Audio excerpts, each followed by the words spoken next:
अयोध्या में रामलला की प्राण प्रतिष्ठा हो चुकी है। व्यापार जगत के मुताबिक अब आस्था से ग्रामीण अर्थव्यवस्था को साधने की कोशिशें यहां चल रही हैं। धार्मिक पर्यटन को बढ़ावा देने की बड़ी संख्या में रोजगार के अवसर पैदा होने की भी संभावनाएं हैं। देखिए हमारी ये रिपोर्ट।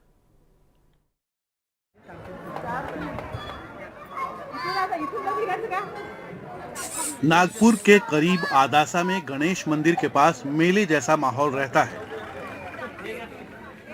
यहाँ अधिकतर ऐसे लोग रोजी कमाते मिल जाएंगे जो खुद नहीं जानते कि यदि यहाँ काम नहीं मिलता तो वो क्या करते। आपके कितने बेटे हैं? आप ये कितने साल से काम कर रहे हैं? क्या आपके पास कोई खेती वगैरह है? खेती नहीं है, 3 साल के काम कर रहे हैं। बेटा ने मिली। एक और गांव से माधुरी वाखोरे और उनका स्कूल में पढ़ने वाला बेटा देवांशु भी यहीं दुकान लगाते हैं। हमारे परिवार में 6 लोग हैं और 20 सालों से यही व्यवसाय है।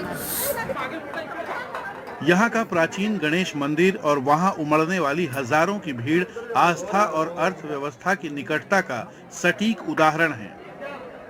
पूजा साहित्य के अलावा लोगों को लाने ले जाने के लिए मिनी ट्रेन, बच्चों को खेलने के लिए बाल्य उद्यान और तरह तरह के खिलौने। रोजगार के इन नुस्खों के बीच यदि कुछ करने को नहीं मिले तो चढ़ावे का एक नारियल फोड़ने के 5 रुपए मिलते हैं।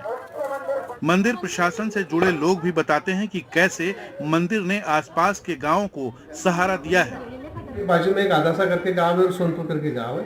ये दोनों गांव के लिए दोनों गांव के वहाँ के जो अनएम्प्लॉयड है उनके लिए कोई उपजीविका साधन है बनाने के लिए या उनको कुछ अप्रूव ये करने के लिए, मतलब हम समाज में कुछ उनका उत्थान इसलिए वो यहाँ पर हमने उनको दुकानें दे दी है। फूलों की वगैरह दुकानें वही लगाते हैं, वही करते हैं, सब उनका उपजीविका साधन है। दूसरा वहाँ के कुछ एम्प्लॉयज़ हमारे यहाँ पे काम करते हैं, उनके लिए भी हमने संभाल लिया है हमारे ट्रस्ट में। और हमारी जो प्रपोज एक्शन है इसके बाद में भविष्य में हम एक धर्मार्थ दवाखाना बनाने वाले, 2-3 एम्बुलेंस रखने वाले हैं, जिसमें भी ये आजू बाजू के गाँवों को थोड़ा सा कुछ फायदा हो जाए प्राइमरी ट्रीटमेंट के लिए, मेडिकल ट्रीटमेंट के लिए। अयोध्या में राम मंदिर प्राण प्रतिष्ठा समारोह के बाद से लगातार लाखों श्रद्धालुओं की भीड़ जुटती जा रही है। वहीं अब देश भर में धार्मिक पर्यटन के सहारे ग्रामीण अर्थव्यवस्था को बेहतर करने की योजना पर काम शुरू हो चुका है। मैं भी 15 दिन पहले वाराणसी में था। क्या भीड़, क्या लोग खर्च कर रहे। 2 साल में जहां 13 करोड़ लोग आ गए।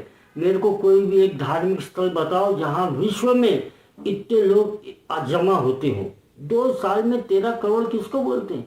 अगर लोगों ने खर्च किया होगा तो आप अंदाज लगाइए।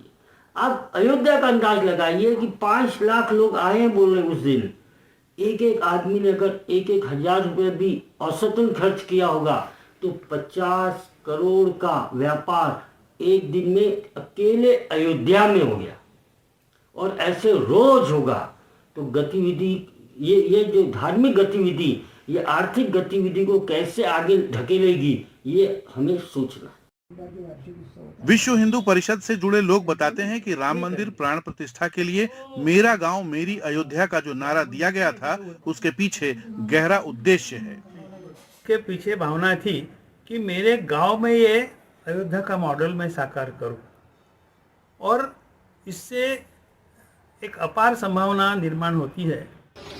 इसके लिए मंदिरों के पुजारी, ट्रस्टी, मंदिरों से जुड़े कार्यकर्ता और गांव की प्रमुख लोगों की सक्रियता बढ़ाने के लिए मेरा गांव मेरी अयोध्या की थीम पर कुछ अहम बिंदुओं पर काम करने के लिए कहा जाएगा, जैसे स्वच्छता, संपर्क, सूचना, सेवा और सुविधा। अभियान को अधिक कारगर बनाने के लिए प्रतियोगिताएं और गतिविधियां रखी जाएंगी, जिनके विषय होंगे सेल्फी विद माई मंदिर, स्वच्छ मंदिर परिसर, प्लास्टिक मुक्त यात्रा उत्सव, शौचालय निर्माण आदि।